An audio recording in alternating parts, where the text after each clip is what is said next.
ವಿಶೇಷವಾಗಿ ಇವತ್ತಿನ ದಿವಸ ಬಹಳ ಅನುಗ್ರಹವಾಗಿ ಕೊಡ್ತಕ್ಕಂಥದ್ದು ಪುಣ್ಯಕೋಟಿ ಕತೆ. ಈ ಪುಣ್ಯಕೋಟಿಯ ಕಥೆಯನ್ನು ಕೇಳಿದಾಗ ಸಾಕಷ್ಟು ಜನಕ್ಕೆ ಮನಸ್ಸು ಬಹಳ ಸೋತು ಹೋಗುತ್ತೆ. ಅಯ್ಯೋ, ಇಂಥ ಒಂದು ಜೀವಿ ಯಾವ ಕಾಲಕ್ಕೂ ಮಾತಾಡೋಕ್ಕಾಗದೇ ಇರತಕ್ಕಂಥ ಒಂದು ಪ್ರಾಣಿ ಇಷ್ಟು ಚೆನ್ನಾಗಿ ಒಂದು ಜೀವನವನ್ನು ನಡೆಸಿದೆಯಲ್ಲ, ಅದರಿಂದ ಪರಿಪಾಠವನ್ನು ಕಲಿಬೇಕಾದ್ದು ಸಾಕಷ್ಟು ಜನ ಇದ್ದಾರೆ. ಅಂಥ ಒಂದು ಹುಲಿ ಇದಕ್ಕೆ ಮನಸ್ಸು ಹೋತು, ಅಯ್ಯೋ ತನ್ನ ಪ್ರಾಣವನ್ನೇ ತಾನು ಕೊಟ್ಕೊಳ್ಳೋದ್ರೆ ಉತ್ತಮ ಅಂಥೇಳಿ ತನ್ನ ಪ್ರಾಣವನ್ನು ತ್ಯಾಗ ಮಾಡಿಬಿಡುತ್ತೆ. ಇಂಥ ಒಂದು ಜೀವನಕ್ಕೆ ಒಂದು ಹಸು ತಾನು ತನ್ನ ಕರುವನ್ನು ಕಾಪಾಡೋಕ್ಕೋಸ್ಕರ ತನ್ನ ಜೀವನವನ್ನು ಮುಡಿಪಿಟ್ಟು ಊರಿನವರಿಗೆಲ್ಲ ಹೇಳಿ ಅದು ಹೊರಟು ಬರುತ್ತೆ. ಅದೇ ಪುಣ್ಯಕೋಟಿಯ ಕತೆ. ಇಂಥ ಒಂದು ಪುಣ್ಯಕೋಟಿಯ ಜೀವನಾಂಶವನ್ನು ನೀವು ನೋಡಬೇಕು ಅಂದರೆ ತಿರುನೆಡಂಗಲಮ್ಮಲ್ಲಿ ಇವತ್ತಿಗೂ ನಂದೀಶ್ವರನು ಬಹಳ ವಿಶೇಷವಾಗಿರ್ತಕ್ಕಂಥ ಒಂದು ಕ್ಷೇತ್ರ ಮಹಿಮೆ.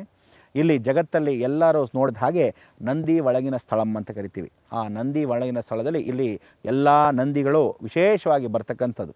ಅಂದರೆ ಏನಪ್ಪ ನಂದಿ ಹೇಗೆ ಬರುತ್ತೆ ಅಂದ್ಕೊಂಡ್ರೆ, ಇಲ್ಲಿ ದೊಡ್ಡ ದೊಡ್ಡ ಎತ್ತುಗಳು ಎಲ್ಲಿಂದ ಬರುತ್ತೆ ಅಂತ ಇದುವರ ತನಕ ನಾ ಭೂತವನ ಭವಿಷ್ಯತೆ ಯಾರಿಗೂ ಗೊತ್ತಿಲ್ಲ. ಅದನ್ನು ಹಿಂಬಾಲಿಸ್ಕೊಂಡು ಹೋದಾಗ ಅದೃಶ್ಯವಾಗತ್ತೆ ಹೊರತು ಯಾವ ಕಾಲಕ್ಕೂ ಕಣ್ಣಿಗೆ ಕಾಣೋದಿಲ್ಲ. ಶ್ವೇತವಾಗಿರ್ತಕ್ಕಂಥ ಆ ಎತ್ತು ಜೋರಾಗಿ ಗಂಭೀರವಾಗಿ ರಾಜಮರ್ಯಾದೆ ಸಮೇತವಾಗಿ ಬರುತ್ತೆ ಆ ಪ್ರದೋಷ ಕಾಲಕ್ಕೆ. ಇಲ್ಲಿ ನಂದಿ ತಾನೇ ಸ್ವತಃ ಜರುಗಿ ಇಡೀ ಜಗತ್ತಿನ ದೃಶ್ಯವನ್ನು, ಅಂದರೆ ರಾಜಗೋಪುರದಿಂದ ದೇವಾಲಯ ಶಾಸ್ತ್ರದಲ್ಲಿ ಒಳಭಾಗದಲ್ಲಿರ್ತಕ್ಕಂಥ ಗರ್ಭಗುಡಿಗೆ ಯಾವುದು ಅಡ್ಡಿ ಆತಂಕಗಳಿಲ್ಲದೆ ತಾನು ಜರುಗಿರ್ತಕ್ಕಂಥ ಮಹಾಕ್ಷೇತ್ರ ತಿರುನೆಡಂಗಲಂ, ನಂದಿ ಒಳಂಗಿನ ಸ್ಥಳಂ. ಅಂದರೆ ಕುಂಭಕೋಣಂದಿಂದ ನಾವು ತಿರುವಯ್ಯಾರೂರು ಹೋಗೋ ದಾರಿಯಲ್ಲಿ ಈ ಒಂದು ಮಹಾಕ್ಷೇತ್ರ ಇದೆ. ಇಲ್ಲಿ ಈ ಕ್ಷೇತ್ರದಲ್ಲಿ ನಂದಿ ದೇವಸ್ಥಾನದ ಒಂದು ಪ್ರತಿಮ ಅನುಗ್ರಹವನ್ನು ಪಡೀತಕ್ಕಂಥ ಮಹಾಕ್ಷೇತ್ರ. ಇನ್ನೊಂದು ಬದ್ರಿನಾಥಗೆ ಹೋದಾಗ ಆ ಬದ್ರಿನಾರಾಯಣ ಸ್ಮರಣೆಯನ್ನು ಮಾಡಿಕೊಂಡಾಗ, ಬದ್ರಿನಾರಾಯಣನ ಯಾರು ಪೂಜೆ ಪುನಸ್ಕಾರ ಮಾಡಿದ್ದು? ಸಾಕ್ಷಾತ್ ಶಂಕರಾಚಾರ್ಯರೇ ಪ್ರತಿಷ್ಠಾಪನೆ ಮಾಡಿದ್ದು. ಆ ಶಂಕರಾಚಾರ್ಯರು ಪ್ರತಿಷ್ಠಾಪನೆ ಮಾಡಿದ್ದ ಗುರು ಮುಖಾಂತರವಾಗಿ ಈ ಪುಣ್ಯವಾಗಿರ್ತಕ್ಕಂಥ ಪುಣ್ಯಕೋಟಿ ಹೇಗಿರುತ್ತೋ ಆ ಗೋಮಯವಾಗಿರ್ತಕ್ಕಂಥ ಹಸು ಇವತ್ತಿಗೂ ಒಂದು ಹಸು ಬರುತ್ತೆ.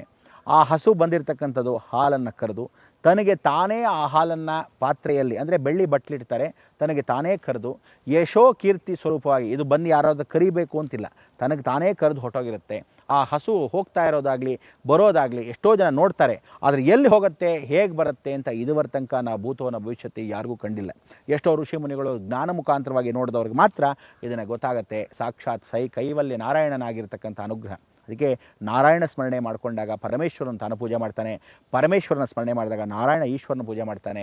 ಅದಕ್ಕೋಸ್ಕರ ಇಲ್ಲೇನು ಹೇಳ್ತಾರೆ, ಶಿವಶ್ಚ ಹೃದಯಂ ವಿಷ್ಣು, ವಿಷ್ಣುಶ್ಚ ಹೃದಯಂ ಶಿವ, ಶಿವಾಯ ವಿಷ್ಣು ರೂಪಾಯ, ವಿಷ್ಣುಶ್ಚ ಹೃದಯಂ ಶಿವ ಅಂತ ಹೇಳ್ತೀವಿ. ಆ ಒಂದು ದೈವ ಸಾನ್ನಿಧ್ಯ ಇವತ್ತಿಗೂ ಎಲ್ಲವೂ ಶಕ್ತಿ ಸ್ವರೂಪವಾಗಿ ಕೂತಿದೆ. ಇದು ಕಲಿಯುಗದಲ್ಲೂ ಸತ್ಯವಾಗಿ ನಡೀತಾ ಇದೆ.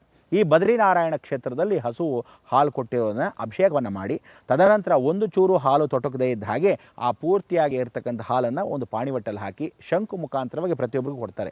ಈ ಶಂಕು ಅಲ್ಲಿ ಏನು ಅಂದರೆ, ಹಾಲು ನಿಮಗೆ ಮೊದಲಾಗಿ ಕೊಡ್ತಾರೆ, ಆ ತೀರ್ಥವನ್ನು ತಗೋಬೋದು.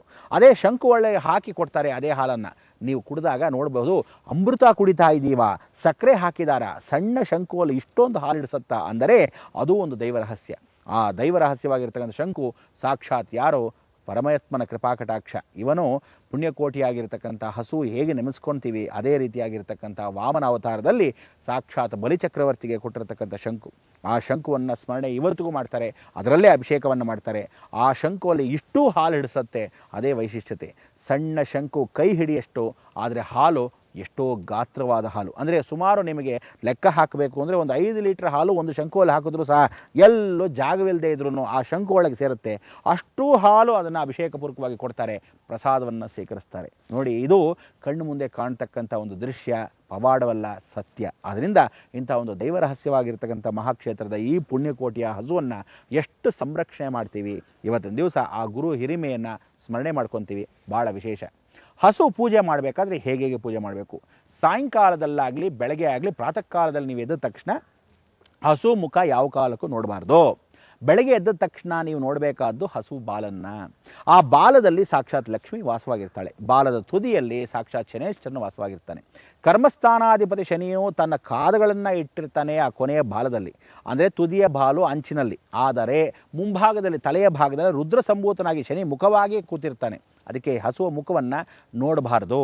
ಹಸುವಿನ ಕೊಂಬುಗಳಲ್ಲಿ ಈ ಕಡೆ ಆ ಕಡೆ ರಾಹು ಕೇತುಗಳು ಕೂತಿರ್ತಾರೆ. ಇದು ಕೆಚ್ಚಲಲ್ಲಿ ಕೂತಿರ್ತಕ್ಕಂಥ ಸಾಕ್ಷಾತ್ ಬ್ರಹ್ಮ. ಅಂತಹ ಒಂದು ಬ್ರಹ್ಮ ಸ್ವರೂಪವಾಗಿರ್ತಕ್ಕಂಥ ಸರಸ್ವತಿಯು ಬಲತೊಡೆಯಲ್ಲಿ ಕೂತಿರ್ತಾಳೆ, ವಾಣಿಯಾಗಿರ್ತಕ್ಕಂಥವಳು. ಅದಕ್ಕೆ ವಾಣಿ ಕಮಲ ಜಾತ ರಮಣಿ ವೀಣ ಪಾಣಿ ಪಾಹಿ ಮಾಂ. ಕೆಚ್ಚಲಿನ ಸುತ್ತಲಿನ 5 ವಿಶೇಷವಾಗಿರ್ತಕ್ಕಂಥ ಹೆಚ್ಚಲ ಭಾಗದಲ್ಲಿ ವಾಣಿ ಕಮಲ ಜಾತ ರಮಣಿ ವೀಣ ಇಷ್ಟು ಜನ ಕೂತಿರ್ತಾರೆ. ಪಾಹಿ ಮಾಂ ಅಂದರೆ ಆ ಪಾಣಿಯಲ್ಲಿ ಕೂತಿರ್ತಾರೆ, ಪಾಣಿ ಒಟ್ಟಲ್ಲಿ ಕೂತಿರೋದು ಬ್ರಹ್ಮ. ಈ ಥರ ಸ್ವರೂಪದಲ್ಲಿ ಕೂತಿರ್ತಕ್ಕಂಥ ಹಸುವಲ್ಲಿ 300 ಮುಕ್ಕೋಟಿ ದೇವತೆಗಳ ವಾಸವಾಗಿರ್ತಕ್ಕಂಥ ಈ ಒಂದು ಮಹಾ ದೇವತಾ ಸ್ವರೂಪದಲ್ಲಿ ನಾವು ಸ್ಮರಣೆಯನ್ನು ಮಾಡ್ಕೋಬೇಕು. ಸೆಗಣಿಯಲ್ಲಿ ಕೂತಿರೋದೇ ಕುಜ, ಅಂದರೆ ಆ ಸೆಗಣಿಯ ಭಾಗ ಹೊರಭಾಗದಲ್ಲಿ ಬಂದಾಗ ಕೋಪೀನ ಅಂತ ಕರಿತೀವಿ. ಆ ಒಳಭಾಗದಲ್ಲಿ ನಾವು ನೋಡ್ತೀವಿ, ಅದಕ್ಕೆ ಗೋಮಯ ಅಂತ ಕರಿತೀವಿ. ಗೋಮಯಕ್ಕೆ ಎಷ್ಟು ಚೆನ್ನಾಗಿರ್ತಕ್ಕ ಒಂದು ಸಾನ್ನಿಧ್ಯ ಅಂದರೆ ಗಟ್ಟಿಯಾಗಿರ್ತಕ್ಕಂಥ ಸೆಗಣಿಯನ್ನು ಅದನ್ನು ಗರ್ಕೆಯನ್ನು ಇಟ್ಟಾಗ ಸುಬ್ರಹ್ಮಣ್ಯ ಅಂಶಕ್ಕೆ ಮಹಾಗಣಪತಿನ ಸ್ಮರಣೆ ಮಾಡ್ಕೋಬೇಕು. ಅದಕ್ಕೋಸ್ಕರ ಅದರಲ್ಲಿ ಕುಜನ ಅಂಶ ಕೂತಿರುತ್ತೆ, ಆ ಸ್ಮರಣೆಯನ್ನು ಮಾಡ್ಕೋಬೇಕು. ಗೋಮೂತ್ರದಲ್ಲಿ ಸಾಕ್ಷಾತ್ ಯಾರು ಕೂತಿರ್ತಾರೆ?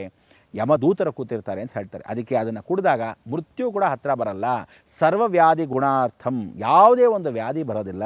ಅದರಲ್ಲಿ ಮೊರಾರ್ಜಿ ದೇಸಾಯಿ ತಮ್ಮ ವೀರ್ಯವನ್ನೇ ತಾವೇ ಕುಡಿದ ಹಾಗೆ ಆ ಪರಿವರ್ತನಾ ಸ್ವರೂಪಕ್ಕೆ 102 ವರ್ಷಗಳ ಕಾಲ ಬದುಕಿದ್ರು ಅಲ್ವೇ.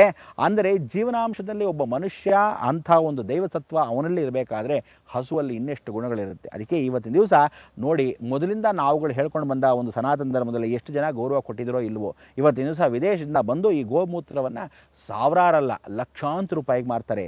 ಬರೀ ಒಂದು ಕ್ವಾರ್ಟರ್ ಅಂದರೆ ಇಷ್ಟು ಚಿಕ್ಕದಾಗಿರ್ತಕ್ಕಂಥ 30 ml 40 ml ಅಂತ ನೀವೇನಂತೀರಾ, ಅಷ್ಟು ಮಟ್ಟಿಗೆ ನೋಡಿದಾಗ 50 kg ವಿಶೇಷವಾಗಿರ್ತಕ್ಕಂಥ ಗೋಮಯ, ಅದನ್ನು ಸ್ವಲ್ಪ ಮಟ್ಟಿಗೆ ಸ್ವಲ್ಪ ಬೆರಕೆ ಮಾಡಿ ಔಷಧಿ ಸ್ವರೂಪದಲ್ಲಿ ಕೊಡ್ತಾರೆ.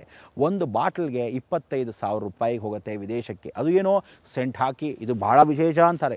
ನಾನೇನಪ್ಪ ಇದು ಗೋಮೂತ್ರ ಅಂತ ಹೇಳಿ ಲಂಡನ್ನಲ್ಲಿ ವಿಶೇಷವಾಗಿ ಯಾರೋ ತರಿಸ್ಕೊಂಡಾಗ ಸುಬ್ರಹ್ಮಣ್ಯ ದೇವಸ್ಥಾನಕ್ಕೆ ಅಭಿಷೇಕಕ್ಕೆ ನೋಡಿದಾಗ 25,000 ರೂಪಾಯಿ ಕೊಟ್ಟೆ ಅಂದರು. ಅಯ್ಯೋ ನಮ್ಮಲ್ಲಿ ಫ್ರೀಯಾಗಿ ಸಿಗುತ್ತಲ್ಲ, ಇದು 25,000 ಕೊಡಬೇಕಾ ಅಂದಾಗ ಜನಗಳು ದುಡ್ಡು ಮಾಡೋಕ್ಕೆ ಎಲ್ಲಿಂದ ಎಲ್ಲಿ ಏನೇನು ಮಾರ್ತಾರೆ ಅನ್ನೋದು ನೀವುಗಳೆಲ್ಲ ತಿಳ್ಕೋಬೇಕು. ಅದಕ್ಕೆ ನಮ್ಮ ರಕ್ಷಣೆ ನಾವೇ ಮಾಡಿಕೊಂಡಾಗ, ನಮ್ಮ ಗೋವುಗಳನ್ನು ನಾವೇ ನೋಡಿಕೊಂಡಾಗ, ನಮಗೆಲ್ಲರೂ ಲಭ್ಯವಾಗಿರ್ತಕ್ಕಂಥದ್ದನ್ನು ಬಿಟ್ಟು ಹೊರದೇಶದಲ್ಲಿ ಈ ರೀತಿಯಾಗಿ ಕೊಂಡ್ಕೋಬೇಕಾ ಅವಕಾಶ ಮಾಡಿಕೊಡ್ಬೇಕಾಗಿಲ್ಲ.